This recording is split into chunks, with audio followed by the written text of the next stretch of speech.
here today we're portraying the first Squad of Virginia Cavalry. They were a National Guard unit, and it's an interesting story. They started out originally they were the Richmond Light Infantry Blues, which was the infantry National Guard unit of Virginia and Richmond. And came to for the punitive expedition. They had to go down to the border, Mexico.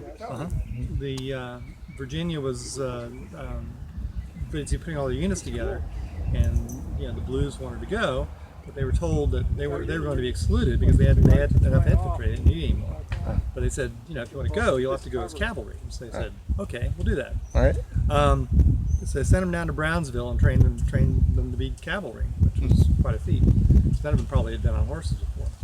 Well, when they came back in early 1917, they were demobilized. About 3 weeks later, they were remobilized as we declared war.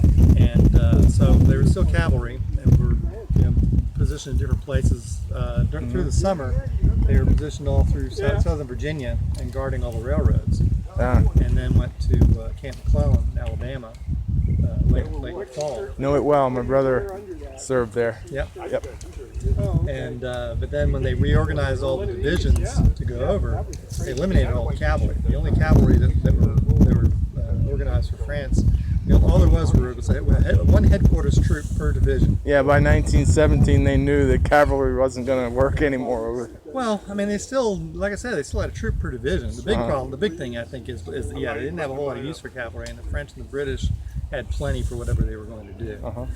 And but they did have a troop per division, which they were used for scouting and messengers and military police work.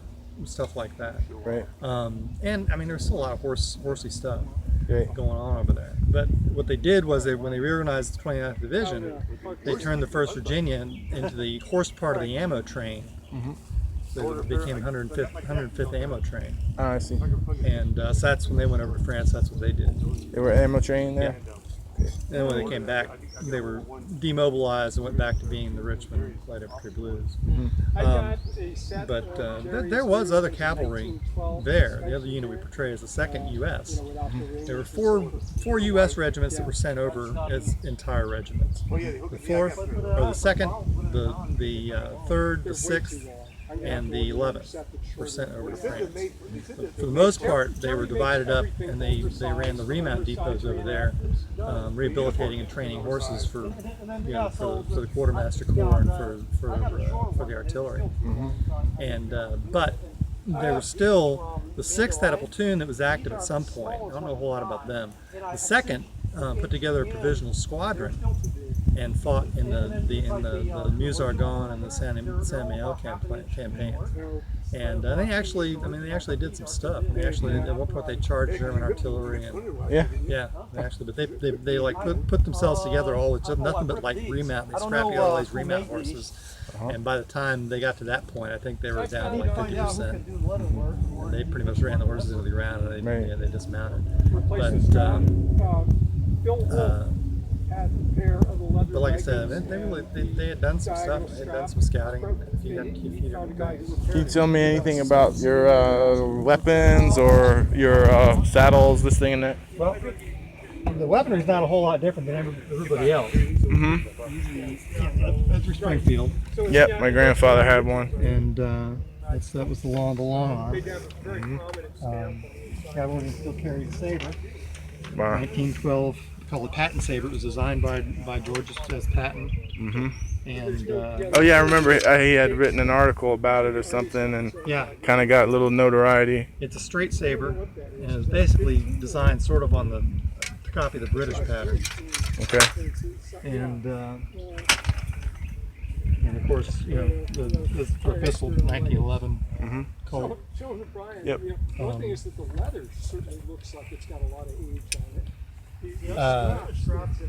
Cavalry. The leather is aged on it. That looks. The 1904 McClellan saddle, which was the second to the last version of the saddle. Oh, that's That was originally started being used in 1859. I was looking at some And there was one more version after this in 1928. Where it was rigged a little bit differently. They rigged it more with an English rigging rather than a Western quarter rigging, and had leather flaps on the side, which sort of reflected the changing riding styles. Yeah, I just got to order another set one size smaller. That time of the period. I dealt with that.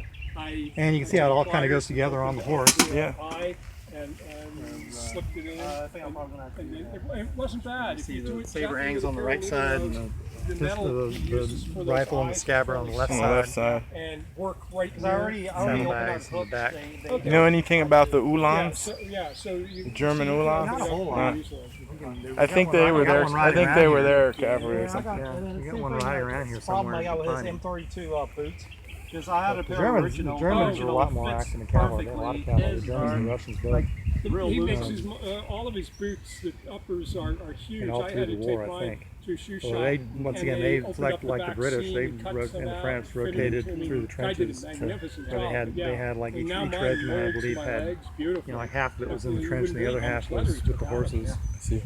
Can you tell me about your cords on your I'm hat? actually today I'm portraying a veterinary sergeant. It's another big thing. In 1917, the veterinary corps, actually in 1916, the veterinary corps was formed. Up to that point, there were veterinarians, but they were hired through the quartermaster corps, and were part of the quartermaster corps. So in 1916, when they reorganized everything, the National Defense Act, they actually decided it was time to actually develop a veterinary corps. And so what they did was they made it as a department of the medical corps. I see. And So that's why they wear those. medical corps that Right. I'm wearing. Right. And I'm cheating a little bit. I think as an ambulance driver, my grandfather would also have been He would also under the have been, medical yeah. corps. Yeah. Right. Yeah. And I guess his collar discs would have been that medical symbol with the snake. The caduceus. Yeah, I don't know if as an ambulance driver they had like a There were some EC specialized or ones. something like There that. was one Or, there that yeah, said like AC or yeah, something. yeah. Actually, I know someone's reproducing those now. If you wanted to get one. Sure.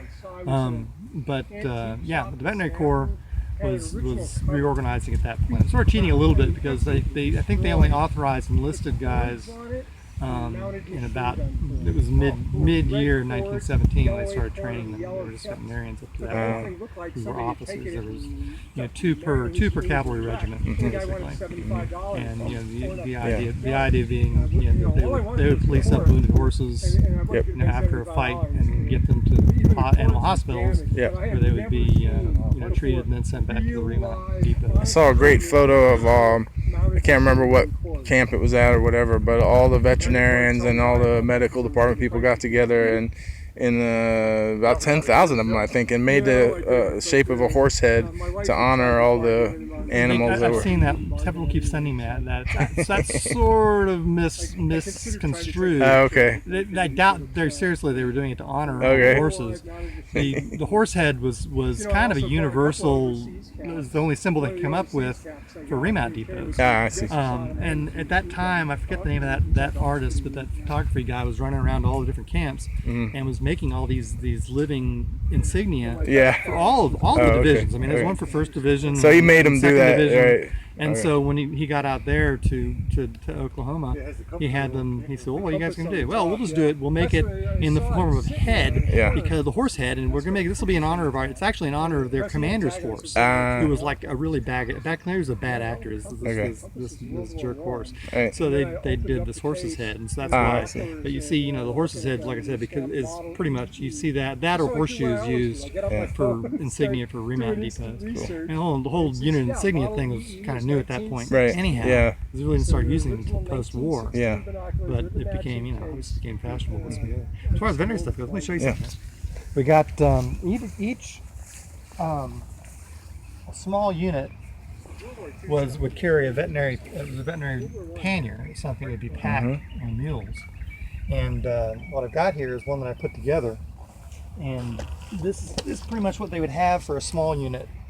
without a veterinarian. Mm-hmm. So one that would have either a stable sergeant. I mean, up until they formed the veterinary corps, for the most part, in small units, it was the stable sergeant who was in charge of veterinary medicine in a cavalry unit or an artillery unit. Right. And they would have just a kind of a basic kit that they could do stuff with horses on the march. Sure. And the most common things you'd see on the march, you'd see saddle galls, cuts and scrapes. Maybe a tummy ache occasionally, eye problems, that sort of thing. Yeah. And so you'd have everything you'd need to work on that. And so this is pretty much everything to kind of in terms of basic first aid. And we've got this is actually I don't know how familiar you are with horsey stuff. This is a hoof knife. Okay. That they use to carve on a hoof. To if you have to carve a hole in a hoof to look for an abscess or something like that. Sure. So you can address puncture wounds or whatever in the foot.